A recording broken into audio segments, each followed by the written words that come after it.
দ্বিজেন্দ্রলাল। বনফুলের আসল নাম কি? বলাই চাঁদ মুখোপাধ্যায়।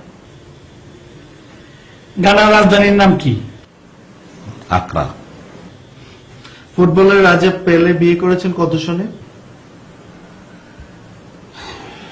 আরে লইবেন নাই তো, এটা বলি দিলে কি হয়? আগের তো লোক লই ফেলাইছে নাই তো। আমি তো কম্পিউটার অপারেটর হিসেবে অ্যাপ্লিকেশন করছি। কম্পিউটার রিলেটেড তো একটা কোশ্চেনও আপনারা করলেন না। আপনি কি শুদ্ধ ভাষায় কথা বলতে পারেন না? বাসা দিকে ফানি খাইবেন নি আপনি? আমি কি রিসেপশনিস্ট অনলাইন ইন্টারভিউ দিছিনি? আমি অ্যাপ্লিকেশন করছি কম্পিউটার অপারেটর অনলাইন, আর 300তম ইন্টারভিউ এটা। আমি ব্যাগ বুঝি, ব্যাগের চিনি আই।